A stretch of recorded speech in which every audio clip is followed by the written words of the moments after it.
Bien le bonjour chers auditeurs, ravi de vous retrouver une fois de plus. Pour cette autre analyse vidéo, l'actualité en continu vous est proposée sur votre nouvelle chaîne YouTube Né 229. Cette chaîne qui vous tient désormais informé sur les faits politiques, économiques, sociaux, culturels et sportifs qui renferment notre beau pays, le Bénin. Alors pour vous qui êtes encore nouveau sur la chaîne, rassurez-vous d'être déjà abonné et surtout d'activer la cloche de notification pour être certain d'être toujours les premiers à être informés. Notre équipe vous remercie.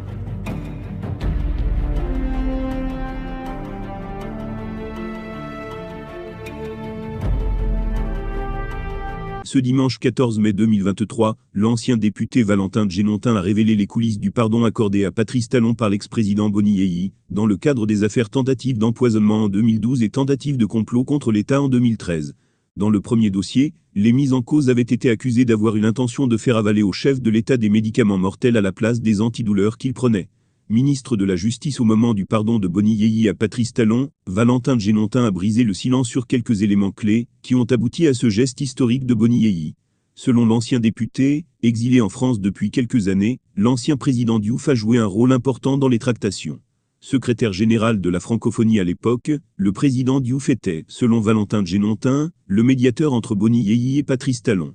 Il assurait cette mission en liaison avec le Quai d'Orsay, à qui il devait rendre compte selon les dires de Djenontin. Dans cette entreprise de pardon, le président Diouf a reçu les excuses et aveux de Patrice Talon, a déclaré l'ancien garde des Sceaux. Valentin Djenontin a déclaré que c'est dans un texte manuscrit que Patrice Talon a fait ses aveux et présenté ses excuses au président Boni Yeyi.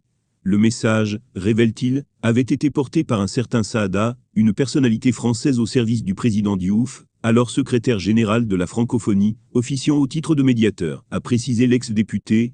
Le pardon et les premières retombées. Le messager français a supplié le président Yeyi de pardonner au nom de la francophonie et de l'âge du président Diouf, qui devrait rendre compte au Quai d'Orsay, a indiqué Valentin Djenontin. Selon ses propos, c'est après toutes ces démarches que Boni Yeyi avait décidé d'accorder son pardon à Patrice Talon et à toute personne citée dans les deux affaires, le 14 mai 2014. Au lendemain du discours de pardon, les personnes détenues ont été remises en liberté. Du retour de Patrice Talon à Cotonou, au début de ses ennuis avec Boni Yeyi, Patrice Talon s'était très vite exilé en France. Ce n'est qu'après le pardon et d'autres tractations qu'il est rentré au bercail.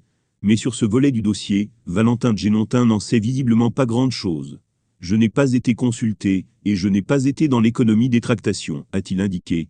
Par contre, l'ancien ministre de la Justice a confié qu'il s'était retrouvé fortuitement dans le bureau de Boni Yeyi quand il envoyait ses émissaires auprès du président Fornia 5B et du président ivoirien Alassane Ouattara pour leur signifier son accord pour le retour de Patrice Talon.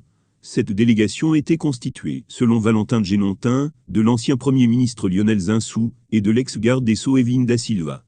En revenant sur ces faits 9 ans après, Valentin Djenontin dit vouloir toucher la sensibilité de Patrice Talon, aujourd'hui président de la République. Pour Djenontin, si Boni Yeyi a été capable de pardonner dans ces affaires rocambolesques, Patrice Talon devrait être capable de faire la même chose pour la libération des détenus politiques et le retour des exilés politiques.